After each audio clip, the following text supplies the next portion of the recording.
Hi guys, स्वागत आहे माझ्या नवीन व्हिडिओमध्ये. गाईज, कालच्या व्हिडिओला तुम्ही खूप सपोर्ट केला, थँक्यू सो मच गाईज. असा सपोर्ट असू द्या, कारण मला असं वाटत होता मी म्हणजे कोणाला तरी शेअर करू. तर मी सोशल मीडिया जेव्हापासून स्टार्ट केला तर मला असं वाटायचं बोलू. मग काल हिंमत करून स्टार्टच केला. असे तर मी व्हिडिओ टाकत राहते, पण लाईफची स्टोरी सांगणं म्हणजे खूप डिफिकल्ट आहे. पण मी बोलले मरू दे, लोक काय बोलतील त्यांचा विचार आता मी धरत बसली ना तर लोकांचं आता कामच आहे बोलणं, बरोबर. ठीक आहे गाईज, तर झालं असं मी बोललेली की माझ्या घरवाल्यांना ह्या लोकांनी बोलवली, मी फिनेल पियाली तसा. तर माझे घरवाले आले. मग काय, माझी सासू बोलत नाही, तेवढी माझी नणंदबाई बोलते ही तुझी बहीण अशी करते. माझ्या घरामध्ये राहायचं असेल, जेव्हा की तो तिचा घर होता, माझ्या सासूचा घर होता, ठीक आहे. तर बोलते माझ्या घरामध्ये राहायचं असेल तर हिला सांगा आमच्या हिशोबाने राहायला, नाही तर हिला तुमच्या घरी घेऊन जावा, इथे आम्हाला काही जरूरत नाही हिची. उलटा जबाब द्यायला शिकते, म्हणजे शिकले. काही काम बोलले तर बोलते मी का करू, हे का करू. म्हणजे तर तुम्ही पण तर या घरात राहतात ना, तर तुम्ही तुमचा घरचं काम नाही करू शकत. मोलकरनी बाई जसं बनवून ठेवलेला मला.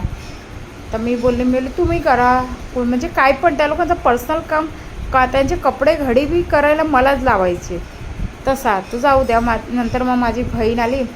माझ्या बहिणीला बोलते हिला या तर समजावा, या तर मग हिला घरी घेऊन जावा, काय करायचं ते करा. आमच्या घरात काम करणारी व्यक्ती पाहिजे, उलटा जबाब देणारी व्यक्ती नाही पाहिजे. तर माझी बहीण काय त्या लोकांचा बोलतात ना, सासरवाल्यांची रिस्पेक्ट करायची. तर तसं तर ती बोलली ठीक आहे मी समजवते. मी बोलली मला नाही समजायचं आहे, या तर यावेळी तू मला घरी घेऊन जा, या तर मग मी जाते माझ्या हिशोबाने, कुठे काय ते करायचं मी बघून घेईन. तर मला बोलते तुला घरी घेऊन जाऊन काही लोकांना तमाशा दाखवू, 4 लोक तमाशा बघायला येतील, लोक बोलतील नवऱ्याला सोडून आली, घर सोडून आली. मी बोलली लोकांचा विचार करायचा आहे तर मग आधी तुम्ही लोक लग्न करायला पाहिजे होता. माझा का जिंदगीचा वाटोळा करून एक्सपिरियन्स घ्यायलासाठी लग्न करवलं माझा, की आधी तू खड्ड्यात पड नंतर आम्ही खड्ड्यात पडू असा. म्हणजे तुम्ही आधी माझ्याकडनं शिकून गेल सर्व, असं होतं. आणि मग तुम्ही चांगल्या घराण्यामध्ये लग्न करून बसेन आणि मी गेली भाडमध्ये. हां, असं का माझा बरंच असं का. त्या बोलते तसं नाही, तुला माहिती आहे ना आईबाप नाही ते लोक तमाशा बघेल. म्हणजे आईबाप नाही, पण जे लोक जेवायला लग्नात आलेले ते लोक तर जेवणाला पण नाव ठेवतात ना. मग लोक कोण ते 4 लोक. म्हणजे मग घंटा फरक नाही पडत. या तर तू मला घेऊन जा, या तर मग मी माझ्या जीवाचं काय आहे ते मी करीन माझ्या हिशोबाने, जे मला करायचं आहे ते. तर मला बोलते ठीक आहे तुला जे करायचं आहे कर, मी तुला घरी घेऊन जाणार नाही. मी बोलले ठीक आहे. मग मी रागाच्या भरात निघून गेली. आणि मला घंटा त्या टायमाला ट्रेननी कशा यायचं ना गाईस, मी खोटा नाही बोलत आहे, मला ट्रेननी कसं यायचं ते सुद्धा मला माहीत नव्हतं. मी विचारून आले. ही कधीची गोष्ट आहे, 2010मध्ये माझं लग्न झाला, ठीक आहे. 2010, 11, 12, 13, 2013ची गोष्ट आहे. 2013 म्हणजे मी 2010मध्ये माझं लग्न करवलेलं आहे लोकांनी. तेव्हा मी 17 की 18 वर्षाची होती त्या टायमाला. तो फोटो पण मी लावीन इथे लग्नाचा, त्या चुत्याचा तोंडावर मी सिम्बॉल टाकेन, कारण तो बघायचा लायकीचा नाही. तुम्ही माझा बघा, कारण मी त्या टायमाला किती लहान होती ना ते मला दाखवायचं आहे. त्या टायमाला ह्या लोकांनी माझा वाटोळा करून ठेवला तर ठेवला, जाऊ द्या. मला घंटा काही कळत नव्हता आणि त्या घरामध्ये देऊन टाकली, ज्या घरामध्ये माझ्या सासूचा नाही चालत, माझा नवऱ्याचा नाही चालत, तिथे नंदेचा चालतो. आणि अशी नणंद जी स्वतःचा नवऱ्याचा जीव घेण्याचा तिने केलं आहे तिने स्वतःचा नवऱ्याची सुपारी दिली आहे. ती व्यक्ती मला म्हणजे टॉर्चर करण्यामध्ये काय कमी ठेवणार होती का.